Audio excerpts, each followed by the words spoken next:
북측에서 금천까지 속도 떨어집니다. KBS 교통정보센터에서 김한나였습니다.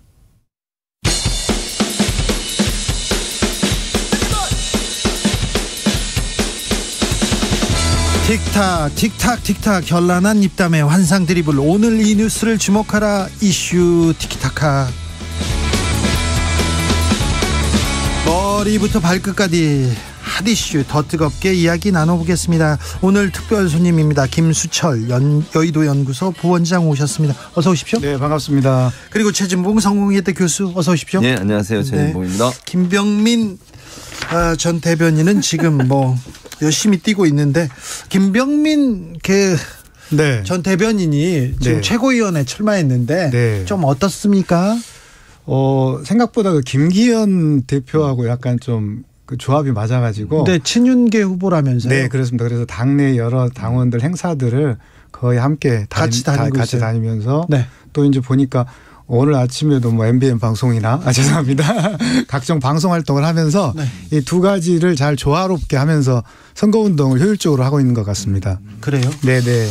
윤핵관들이 그렇게 좋아하지도 않았던 것 같은데 막 안 쓰던데. 그런데 윤핵관은 맞거든요. 거기에서도 좀 개파가 좀 나누니까. 아니 이제 그게 이제 약간의 농공 행상이나 네. 또 자리를 줄 때는 그 사람의 능력이나 자질 이런 게 중요하지 않겠어요. 또 네. 때가 있고. 그래서 네. 저는 크게 쓰일 것으로 생각하고 있습니다. 알겠습니다. 네네. 그런데 그 국민의힘 당권 레이스에서는 KTX 땅 의혹이 굉장히 큰 화두로 떠오릅니다. 일단 제가 이제 어제 주목하고 있는 바가 있거든요. 터널이 땅 밑으로 지나갔느냐 아니면 땅 옆으로 지나갔느냐. 이게 저는 굉장히 중요하다고 생각을 하는데, 황교안 후보께서 TV 토론에서 네. 터널 입구가 이제 그 땅에 걸쳐 있다. 네. 이렇게 말씀하시고, 그건 굉장히 중요한 의미를 지니는 게 그의 확장 개발의 어떤 가능성과 관련해서 중요한 이야기인데, 거기에 대해서 진도가 나가지 않은 걸 보니까 네. 땅 밑으로 지나가는 게 맞지 않나 하는 생각을 가지고 있습니다. 교수님 어떻게 보십니까? 이거는 이제 논란이 될 것 같아요. 앞으로도 황교안 후보가 지금 이 문제를 계속 거론을 하고 있잖아요. 직접 본인이 사진도 찍었다고 사진도 보여주고 이러면서. 네. 김기현 후보가 상당히 좀 곤혹스러워하는 것 같아요. 그렇죠. 네. 그리고 이게 민주당에서 이슈하려는 태세를 보이고 있거든요. 예. 그러니까 단순히 이번에 그냥 대표 선거에서 한번 해프닝으로 끝날 수 있는 문제가 아닌 것 같고. 진상규명위원회를 그러니까요. 꾸렸어요? 만약에 지금 상황으로 보면 김기현 후보가 당선될 가능성이 높고 대표가 될 가능성이 높은데, 두고두고 이 문제는 계속 이제 국민의힘의 대표가 되시면 민주당 입장에서는 공격의 포인트가 될 가능성이 있어서. 네. 그리고 이제 아마 민주당이 적극적으로 이 문제를 거론하기 시작하면 또 다른 논란이 다 제2단계, 3단계로 진화될 수도 있는 위험성도 있다고 보이거든요. 그래서 지금이 아마 국민의힘 내부에서 있는 일이니까 어느 정도 한계가 있을 수 있지만, 민주당 이 문제를 조금 더 깊이 좀 다루고 들여다보지 않을까. 특히 김기현 후보가 만약에 대표가 되시면 조금 이제 그 부분을 강하게 공격하지 않을까, 이런 생각이 듭니다. 근데 이제 실제로 문재인 정부 때 굉장히 많은 수사를 했거든요. 이 부분에 대해서도요? 이 부분 수사를 했습니다. 이 부분도 다 저 현장에 있는 당 관련자들 통화를 했더니 실제로 탈탈 털어 수사를 했다고 하는 이야기를 좀 전해 들었고요.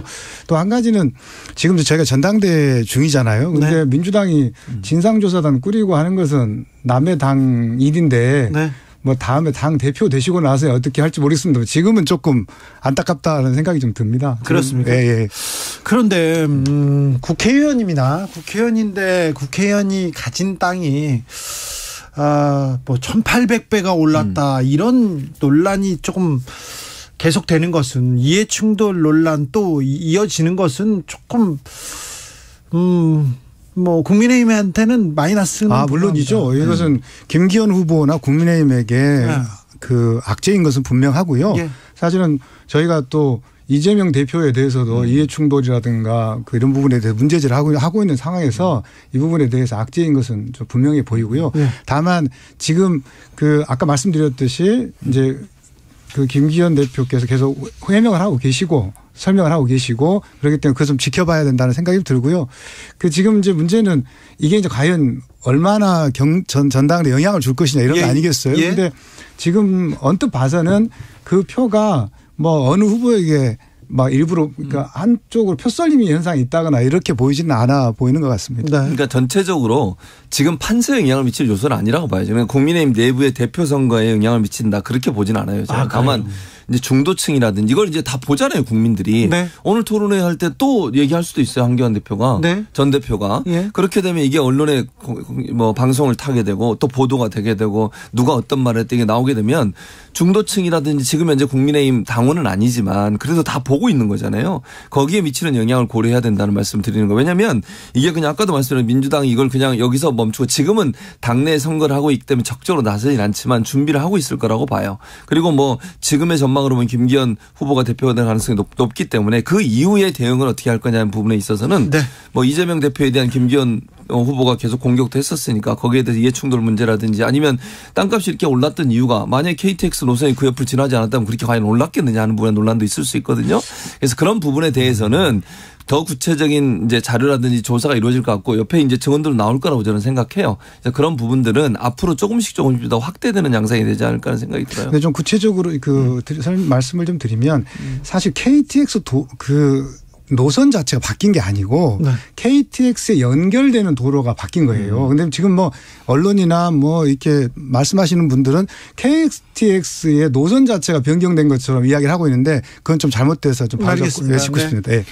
KTX 노선이 아니라 KTX로 가는 길이 도로가 이게 도로가 이제 맹지로 갔느냐 아니면 원래 계획된 도로로 갔느냐 이게 쟁점인 거죠. 원래 계획된 도로는 직선. 김기현 니은자형이었고 네. 그다음에 이제 바뀐 도로는 이제 기역자형이었는데 그거 자체가 이제 김기현 후보의 땅과 연관돼 있느냐 않느냐 이런 문제이고 그 땅이 직접 진짜 터널 김기현 후보의 주장처럼 터널로 들어가서 밑으로만 들어간다고 하면 그 땅의 가치가 영향이 미치지 않기 때문에 그 부분에 대해서 해명이 되면 저는 좀 그 논란이 잦아들지 않을까 하는 생각을 갖고 있습니다. 아무튼 뭐 울산시장 고문 변호사 때 이렇게 산 땅인데 울산시장도 했고요. 또 국토위 위원 간사를 지냈습니다. 그 간사 시절에 이렇게 노선이 바뀌었다 이런 얘기가 나오는데 이해충돌 얘기는 따라다닐 것 같습니다. 저는 박덕흠 의원 이렇게 바로 생각나거든요.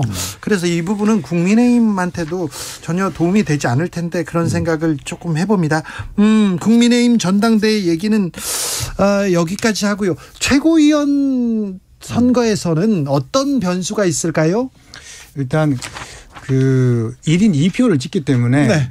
말하자면 그 조직적 영향력 하에서 누가 짝짓기를 하느냐가 굉장히 중요해 보일 겁니다. 그렇습니다. 네, 그런데 이제 오늘 아침에 조수준 후보가 말씀하시는 거 보니까 본인이 다 될 것처럼 이야기가 언론에 나오니까 누구나 다 자기가 된다고 하죠. 그런데 그게 이제 함정이 될 수 있는 게 다른 후보끼리 짝지어지거나 어떤 조직적 영향력을 가진 분이 다른 조합을 꾸리게 되면 네. 의외의 결과가 나올 수가 있고 그다음에 지금 이제 김용태 허은하 후보가 보니까 사이를 두고 다 싸우는 것 같아요, 사실은. 네. 그래서 그 사이에 과연 누구를 넣을 것이냐. 근데 2명 다 넣으려고 했을 때 어떤 결과가 올 것이냐. 뭐 이런 게 좀 주목돼서 보고 있습니다. 교수님은 어떤 그러니까 저는 이제 저는 사실 김병민이 될까 안 될까 제일 걱정이긴 해요. 네. 요즘 뭐 지지율이 별로 안 나와가지고 약간 걱정이 되긴 합니다. 아, 그렇습니까? 네. 최고위원 돼가지고 짝 이러면 어떻게 하려고 그래, 교수님?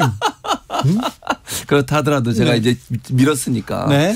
근데 어쨌든 지금 얘기하신 것처럼 1인 2표제이기 때문에 변수가 있긴 해요, 분명히. 그리고 이제 또 한 명은 반드시 여성이어야 되잖아요. 또 그 부분도 하나의 변수가 될 수 있는 부분도 있거든요. 그래서 지금 의외로 그냥 지지율 예전까지 나온 지지율 민영선 후보 가장 앞장서는 걸로 나와서 그것도 좀 의외라는 생각도 들어요, 개인적으로. 그러게요. 그게 과연 국민의힘이 좋은 건가 하는 생각은 개인적으로 듭니다. 아니요, 저는 이제 민영삼 후보가 보니까 목포 출신인데 본인이 요즘 하고 있는 게 이제 귀순용사라는 거예요. 호남의 강을 건너서 자기가 왔으니까 잘 해보겠다는데 그분 연설이 굉장히 좀 재밌습니다. 뭐냐면 옛날에 했던 연설, 막 그 DJ를 흉내냈던 연설 이렇게 하면서 연설 자체가 소구력이 높고 그 연설이 또 유튜브나 언론을 타면서 유튜브에서 지금 큰 반향이 있다고 하는데 네, 어찌 될지 그리고는 다른 또 주목하는 후보가 있습니까? 지금 이제 그 김재원 후보 좀 주목해 되는데 왜냐하면 TK 쪽에 후보가 없기 때문에 과연 본인이 TK에서 어떤 표를 얼마나 가져올지 이런 게 주목됩니다. 그래서 그렇습니다. 자, 민주당은 계속해서 이재명 체포 동의안 얘기를 하는데요. 계속해서 정치 뉴스는 뭐 다른 얘기 없습니다. 정책 얘기도 없고요. 그냥 국민의힘 경선 얘기 그리고 이재명 대표 사법 처리가 어떻게 되는지 그 얘기가 계속 나옵니다. 이번 한 주는 어떻게 흘러갈 것 같습니까? 민주당은 별 변화 없을 것 같아요. 그러니까 지금의 단일 대우가 계속 갈 것 같고 어제 서른 의원이 나와서 인터뷰에서 그런 얘기 했잖아요. 부결된다라고 얘기를 했고 아마 단일 대우 형성에서 부결 쪽으로 결정이 된 것 같고요. 그래서 아마 그 당론을 채택하지 않고 당론 채택하면 또 이제 방탄이다 이런 비판도 있을 수 있으니까 네. 자율투표에 맡기되 아마 특별히 반발표 없이 부결되는 쪽으로 결정이 될 것 같고 빠른 시간 안에 하고 싶어 하는 것 같아요. 그래서 이 문제가 일단 일단락돼야 되니까 물론 검찰 제가 볼 땐 검찰이 또 2차 3차 구속영장 청구할 가능성이 남아 있어서 거기에 대한 대비도 해야 되겠지만 네. 1차적으로 이번에 청구된 구속영장은 부결이 될 가능성이 높다. 그래서 특별히 민주당 내부에 큰 혼란이라든지 분열이라든지 이런 양상은 보이지 않고 있다고 보여집니다. 여의도 연구소는 어떻게 분석합니까? 답은 이미 정해져 있는 것 같다. 네. 그리고 이재명 대표가 상당히 애를 많이 쓰고 있다. 공을 들이고 있다는 생각이 좀 드는 게 네. 사실은 이제 그 내부 이야기를 들어보니까 이재명 대표가 의원들을 좀 많이 무시했다고 합니다. 그동안. 국회의원들을 보면서 무시요? 살갑게 대우하지 않고. 네. 그런데 이번 기회에 본인이 좀 급하니까 밥도 먹고 차도 마시고 찾아가고 편지 쓰고 문자 보내고 또 마음에 빚이 있다고 하면서 이제 이렇게 다독이다 보니까 사실 이런 단일 대우가 나오게 된 것 같고요. 사실 읍소 전략을 쓰고 있는 게 좀 먹히고 있다 이런 생각이 들고요. 네. 지난 노웅래 의원은 편 의원이었잖아요. 그래도 체포 동의안이 이제 부결됐지 않습니까? 네. 그러면 당 대표인 상황에서 이재명 대표의 체포 동의안이 부결될 가능성은 가결될 가능성은 거의 없다 이렇게 보여지고요. 여의도 연구소도 그렇게 보시는군요. 민주당도 그렇게 봅니다.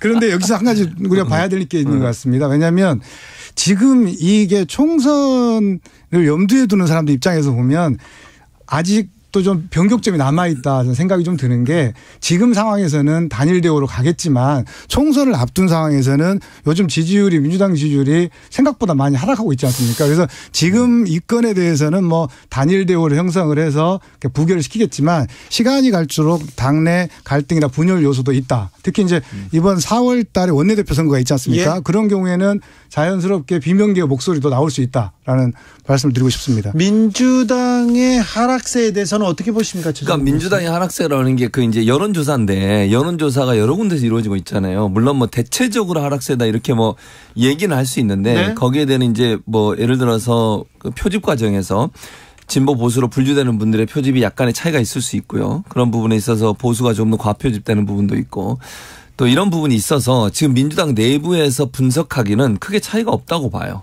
현재로서는. 그러니까 지금 이제 상징적으로 저는 이제 우려되는 건 이런 거예요.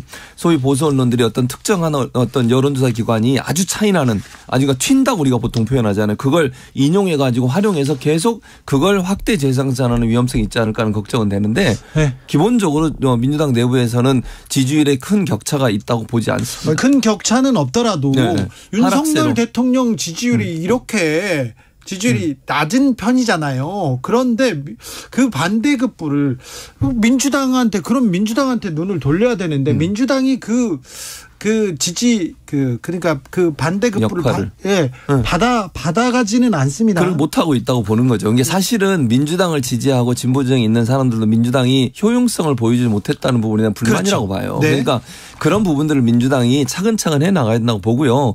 예컨대 이번에 노란봉투법 통과라든지 네. 또는 관련된 법안에 열심히 하는 부분 또 특검 관련 쌍특검 관련된 부분 이런 부분들을 좀 더 치고 나가야 된다. 그것이 지지층을 결집할 수 있는 방법인데 거기에 좀 미온적인 부분이 있어요. 그런 부분이 사실은 지지율을 좀 떨어뜨린 요소로 작용한다고 볼 수 있겠죠. 어떻게 보십니까?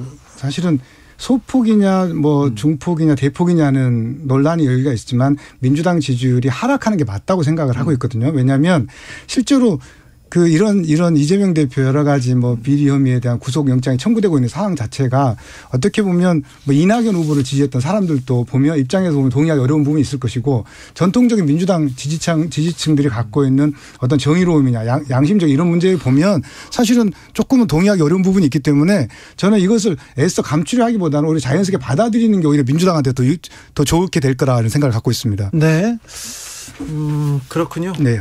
국민의힘에서는 그 민주당이 잘하고 있다고 이렇게 생각하시나요? 아니요. 민주당은 잘못하고 있죠. 민주당은 원칙을 일단 깨고 있지 않습니까? 왜냐하면 당헌 단계 기소가 되면 기소는 아직 안 됐습니다만 기소가 되면 당대표를 놔야 되는 그 당헌상의 규정이 있고 또 이재명 대표가 사실 약속을 좀 안 지키고 있잖아요, 지금. 왜냐하면 불체포 동의안 관련해서 대선 때 공약도 내세우고 지방선거 때 가서 불체포 동의안을 내려놓겠다고 했는데 그 약속을 안 지키는 이런 민주당의 모습이. 당헌 당규 그렇게 안 돼 있고 당헌 당규의 정치적 탄압이라든지 정치적 목적이 억압이 있을 때는 예외 조항이 있기는 하지만 실제로는 원칙은 그러니까. 기소되면 원칙이 아니라 그 예외 조항이 있으니까 그 예외 조항을 적용하는 거고요. 지금 말씀하신 것처럼 불체포 특권을 내려놓겠다고 한 것도 개인 비리의 문제인데 물론 국민의힘은 이재명 대표에서 그렇게 얘기하지만 민주당이나 이재명 대표 입장에서는 죄가 없는 사람을 정치적 이유와 목적으로 검찰들을 이용해서 탄압하고 있다고 보고 있기 때문에 관점의 차이인 거예요. 국민들이 과연 그렇게 생각할까요? 국민도 많아요. 아니 근데 많겠지만 우리가 국민들에게 세세한 것을 잘 모르시는 의원들이 그 국민들 입장에서 보면 공약상을 안 지키는 건 분명한 거죠. 아니 공약이라고 하는 것이 아까도 말씀드렸잖아요. 개인적인 비리의 문제인데 예를 들면 이재명 대표가 물적 증거를 가지고서 뭐 범죄를 저질렀던 증거가 나온 것도 아니고 유동규하고 남욱의 두 사람이 증언밖에 없어요. 김만배가 했던 말을 받아서 했는데 김만배는 거기에 대해서 동의를 안 하고 있어요. 이렇게 증거가 없는 상태에서 일방적으로 무슨 비리가 있는 것처럼 얘기하는 것 자체도 문제라고 얘기하는 거예요. 저는 증거에는 물적 증거, 인적 증거가 있거든요. 인적 증거도 되게 중요한 부분의 증거가 되는데 그분들의 말씀, 정진상이나 김용 이런 사람의 말씀 이야기도 굉장히 중요한 증거인데 그것이 없다고 해서 물적 증거가 있다. 아니 국민의힘 누구한테 들어서 한 얘기인데 먼저 했던 사람의 말이 아니라고 얘기하고 있다는 여기서 거예요. 마무리하고요. 국민의힘 최고위원 선거 얘기했어요.